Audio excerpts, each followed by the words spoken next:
Assalamualaikum warahmatullahi wabarakatuh. Kami dari kelompok 2 ingin menjelaskan tentang akhlak dan aktualisasinya dalam kehidupan kelompok. Berikut nama kelompok kami, yaitu pertama Ahmad Zaini Latara dengan NIM 2296064. Yang kedua Rizky dengan NIM 2209688. Yang ketiga Muhammad Fahri dengan NIM 220960108. Yang keempat Fitri Putriana dengan NIM 2209691. Yang kelima Endah Catur Wulandari dengan NIM 2209690. Yang keenam Irmaya Sulistiani dengan NIM 2209684. Dan yang terakhir yang ketujuh Nur Hasanah dengan NIM 220969096. Baik, langsung kita masuk ke materinya saja. Yang pertama itu definisi akhlak dan perbedaannya dengan moral dan etika. Yang kedua, kedudukan akhlak dalam agama Islam. Yang ketiga, karakteristik akhlak. Yang keempat, faktor-faktor pembentukan akhlak. Dan yang kelima, yang terakhir, aktualisasi akhlak dalam berbagai bidang kehidupan. Baik, kita langsung masuk ke materi yang pertama, yaitu definisi akhlak dan perbedaannya dengan moral dan etika. Pengertian definisi akhlak dan perbedaannya dengan moral dan etika. Islam merupakan agama yang santun karena dalam Islam sangat menjunjung tinggi pentingnya akhlak, etika, dan moral. Ketiganya adalah hal yang sangat penting karena telah mencakup segala pengertian tingkah laku, tabiat, perangai, karakter manusia yang baik maupun yang buruk dalam hubungannya dengan Allah Subhanahu wa Ta'ala atau dengan sesama makhluk. Timbulnya kesadaran serta pendirian akhlak, etika, dan moral merupakan pola tindakan yang didasarkan atas nilai mutlak kebaikan. Hidup yang selalu berpegang teguh pada akhlak, etika, dan moral adalah tindakan yang tepat dalam mewujudkan terhadap kesadaran akhlak. Sebaliknya, hidup yang tidak sesuai dengan akhlak, etika, dan moral yang baik merupakan tindakan yang menentang kesadaran tersebut. Sebagai generasi penerus, kita harus selalu berakhlak yang baik dalam kehidupan sehari-hari demi terciptanya kehidupan yang rukun dan damai. Definisi akhlak dan perbedaannya dengan moral dan etika. Yang pertama itu adalah akhlak. Akhlak adalah sifat yang tertanam dalam jiwa yang menimbulkan perbuatan-perbuatan dengan gampang dan mudah tanpa memerlukan pertimbangan dan pemikiran. Yang menjadi sumber akhlak adalah yang menjadi ukuran baik dan buruk atau mulia dan tercela. Contoh, tata cara busana yang dipergunakan harus disesuaikan dengan lingkungan di mana kita berada, maksudnya agar ada kesopanan dalam tata cara berpakaian. Yang kedua, etika. Etika adalah ilmu yang mempelajari soal kebaikan dan keburukan di dalam hidup manusia semuanya, terutama yang mengenai gerak-gerik pikiran dan rasa yang merupakan pertimbangan dan perasaan sampai mengenai tujuannya yang merupakan perbuatan. Contoh seperti tata bicara yang dipergunakan, yaitu menggunakan bahasa yang baik dan benar. Yang ketiga, moral. Moral adalah suatu tindakan yang sesuai dengan ukuran tindakan yang umum diterima oleh kesatuan sosial atau lingkungan tertentu, Sedangkan dalam pembicaraan moral, tolak ukur yang digunakan dalam norma-norma yang tumbuh dan berkembang dan berlangsung di masyarakat.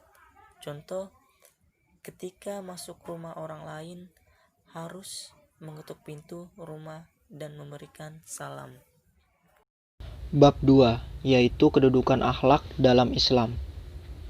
Pengertian kedudukan akhlak dalam agama Islam yaitu suatu keadaan yang melekat pada jiwa manusia, yang daripadanya lahir perbuatan-perbuatan dengan mudah tanpa melalui proses pemikiran, pertimbangan, ataupun penelitian.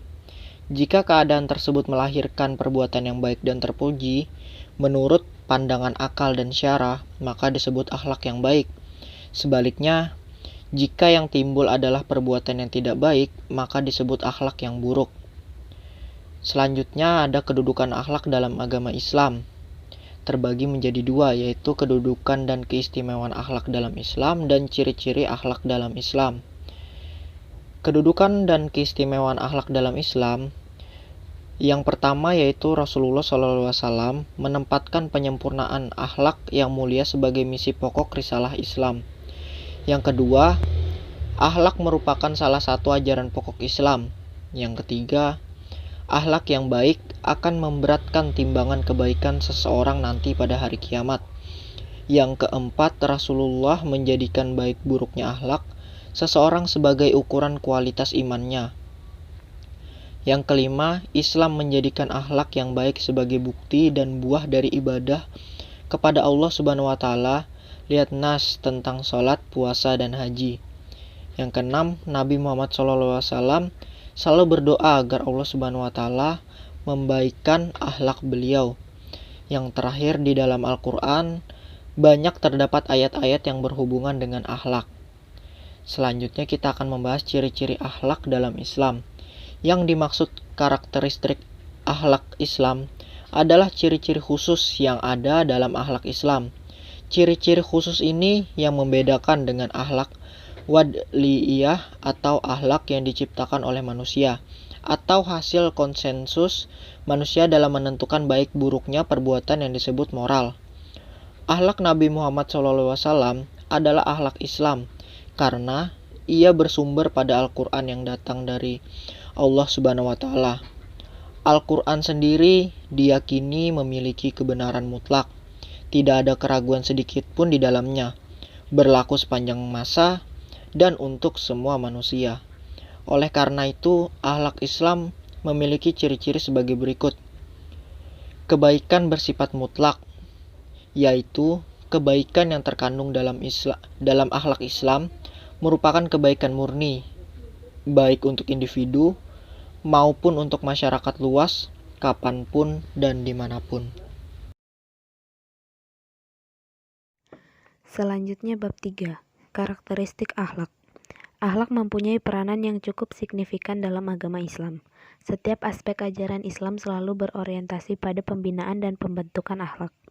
Ibadah yang disyariatkan Islam bukanlah suatu jenis ritual yang kering dan hanya mengaitkan manusia kepada satu wujud transendental serta membebaninya dengan serangkaian ritus agama yang hampa makna. Tetapi, hal itu merupakan suatu bentuk exercise atau latihan untuk mengkondisikan manusia agar hidup dalam suasana penuh keluhuran budi atau akhlak dalam kondisi apapun. Misi utama Rasulullah di muka bumi adalah untuk menyempurnakan akhlak. Tepat sekali jawaban Aisyah atas pertanyaan mengenai akhlak Rasulullah, yaitu akhlak Nabi Muhammad SAW adalah Al-Quran. Jawaban yang ringkas dan syarat makna ini menunjukkan Al-Quran telah menyatu dalam diri Nabi dan menjadi paradigma dalam totalitas perilaku kesehariannya. Sehingga Allah memposisikan Nabi tidak hanya sebagai pembawa risalah langit tetapi sekaligus sebagai uswatun hasanah. Kriteria-kriteria yang ditetapkan oleh Al-Quran dan Sunnah mengandung muatan universalistik dan partikularistik. Muatan universalistik merupakan titik persamaan nilai-nilai moral lain yang ada di dunia. Sedangkan muatan partikularistik merupakan ciri khas dan karakteristik akhlak Islam yang berbeda dengan yang lainnya. Ciri khas dan karakteristik akhlak Islam itu meliputi: pertama, akhlak rabbaniyah. Akhlak Rabbaniyah memiliki pengertian bahwasanya wahyu ilahi merupakan sumber rujukan ajaran akhlak. Hal ini tidak berarti mengandung kontradiksi dengan pendapat akal sehat, karena kebaikan yang diajarkan oleh wahyu adalah kebaikan menurut akal sehat, dan yang diajarkan sebagai keburukan menurut wahyu adalah keburukan menurut akal.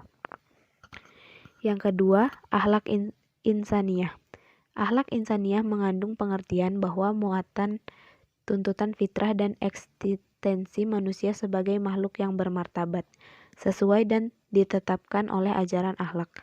Kecenderungan manusia kepada hal-hal yang positif dan ketetapan akal tentang kebaikan secara langsung akan terpenuhi dan bertemu dengan kebaikan ajaran akhlak.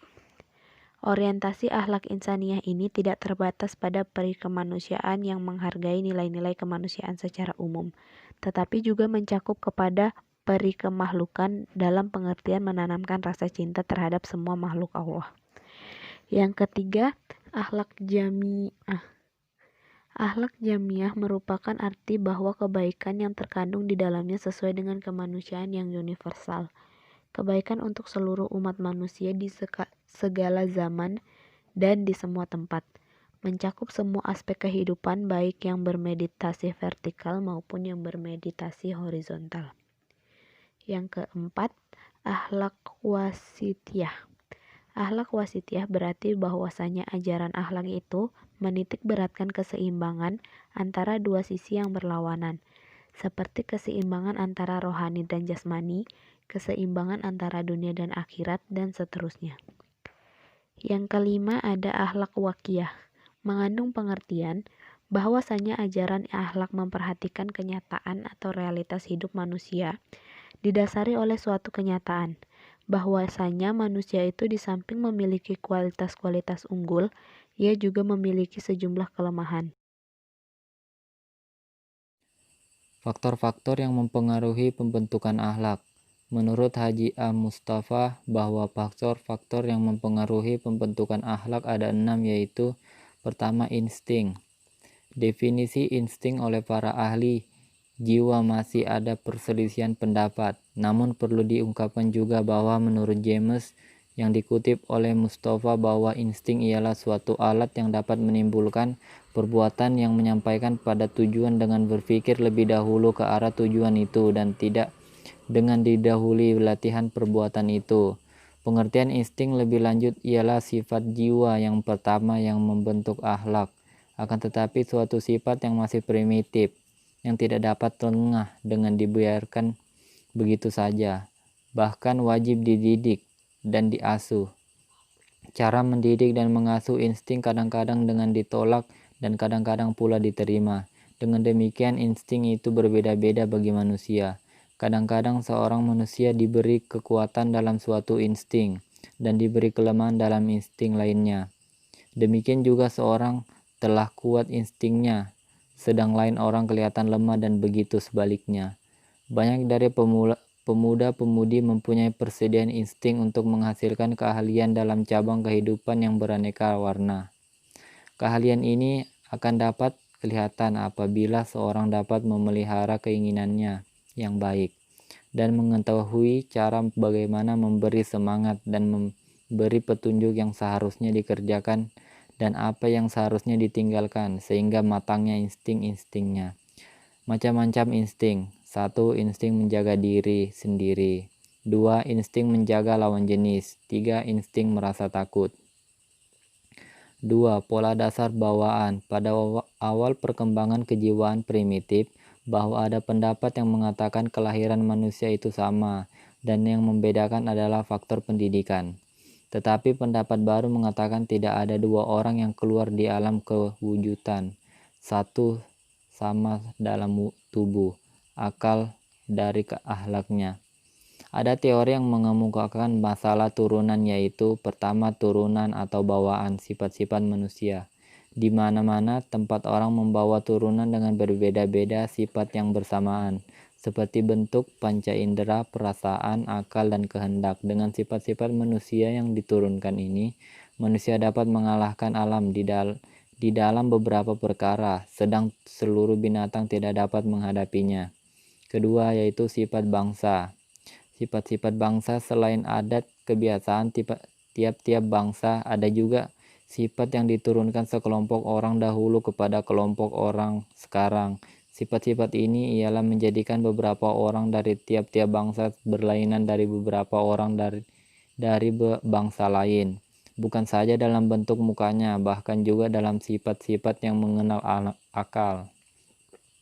Ketiga, lingkungan. Ialah suatu yang melingkupi tubuh yang hidup. Lingkungan tumbuhan-tumbuhan oleh adanya tanah dan udaranya.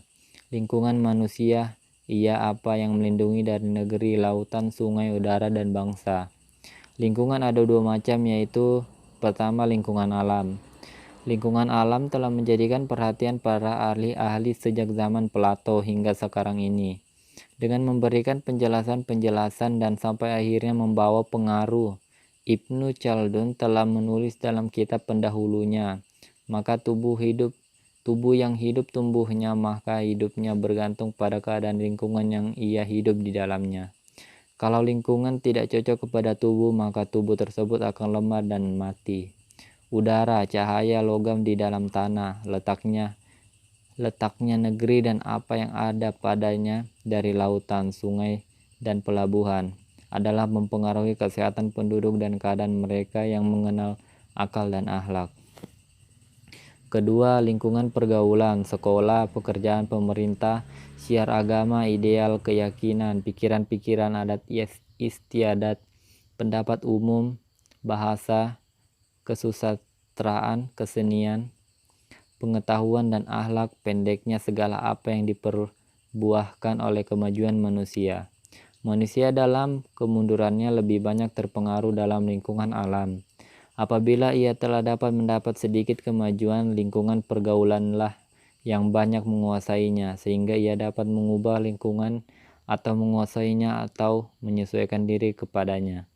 4. Kebiasaan. Ada pemahaman singkat bahwa kebiasaan adalah perbuatan yang diulang-ulang terus sehingga mudah dikerjakan bagi seseorang, seperti kebiasaan berjalan, berpakaian, berbicara, berpidato, mengajar, dan lain sebagainya. Orang berbuat baik atau buruk karena ada dua faktor dari kebiasaan, yaitu 1. Kesukaan hati terhadap suatu pekerjaan, 2. Menerima kesukaan itu yang akhirnya menampilkan perbuatan dan diulang terus-menerus. Orang yang hanya melakukan tindakan dengan cara berulang-ulang tidak ada manfaatnya dalam pembentukan kebiasaan. Tetapi hal ini harus dibarengi dengan perasaan suka di dalam hati, dan sebaliknya tidak hanya senang atau suka hati saja tanpa diulang-ulang. Tidak akan hanya kebiasaan, maka kebiasaan dapat tercapai karena keinginan hati dan dilakukan berulang-ulang. 5. Kehendak, yaitu suatu perbuatan yang ada berdasar atas kehendak dan bukan hasil kehendak. Contoh berdasarkan kehendak adalah menulis, membaca, mengarang atau berpidato dan lain sebagainya. Adapun contoh yang berdasarkan bukan kehendak adalah detik hati, bernapas, dan gerak mata. Ahli-ahli mengatakan bahwa keinginan yang menang adalah keinginan yang alamnya lebih kuat meskipun dia bukan keinginan yang lebih kuat. Keinginan yang kuat disebut rogbah. Lalu datang 4 azam atau niat buruk. Azam ini ialah yang disebut dengan kehendak kemudian diikuti dengan perbuatan. Kehendak adalah kekuatan. Kehendak adalah suatu kekuatan dari beberapa kekuatan seperti uap atau listrik. Kehendak ialah kehendak manusia, dan daripadanya timbul segala perbuatan yang hasil dari kehendak, dan segala sifat manusia dan kekuatannya seolah-olah tidur nyenyak sehingga dibangunkan oleh kehendak.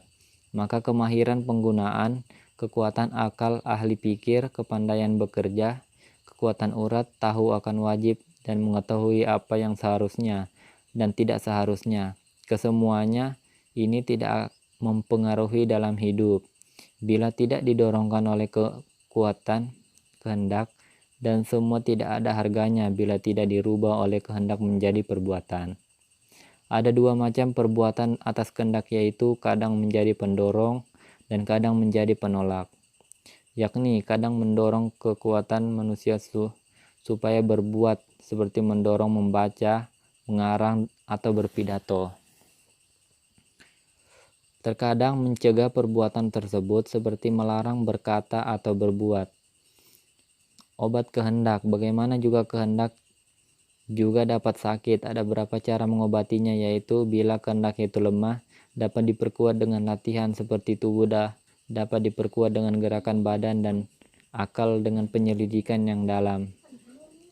2. Wajib bagi kita jangan membiarkan kehendak kita lenyap dengan tiada ditanfizkan menurut agama kita, karena yang demikian itu akan melemahkan kehendak. 3. Apabila kehendak itu kuat tetapi penyakitnya di dalam menjuruskan ke arah dosa dan keburukan, maka obatnya dengan memperkenalkan jiwa pada jalan-jalan yang baik dan buruk, ditambah keterangan dengan buah dan akibat kedua jalan itu, dan menghancurkan supaya tunduk kepada maksud kebaikan dan mengelilingi jiwa dengan apa yang menarik kebaikan sehingga ia menuju ke arah kebaikan. Kebebasan berkehendak. Ahli filsafat Yunani setengahnya berpendapat bahwa kehendak itu mereka dalam memilih, dan setengahnya berpendapat bahwa kehendak itu terpaksa menjalani suatu jalan yang tidak dapat dilampauinya. Ilmuwan Arab berkata bahwa manusia itu terpaksa dan tidak mempunyai kehendak yang mereka, bahkan kepastian itu yang menjalankan menurut apa yang digambarkannya. Dan manusia itu seperti kapas dalam tipuan angin, atau seperti kulit biji di atas gelombang. Tiada kehendak dan memilih, hanya Allah lah yang berbuat menurut kehendaknya. Kedua faktor ini mengendalikan kehendak yang menggambarkan baginya jalan untuk berbuat sehingga dapat menebak apa yang akan dilakukan oleh manusia yang berbentuk akhlak. 6. Pendidikan. Dunia pendidikan sangat besar sekali pengaruhnya terhadap perubahan perilaku akhlak seseorang. Berbagai ilmu diperkenalkan agar siswa memahaminya dapat melakukan perbuatan pada dirinya.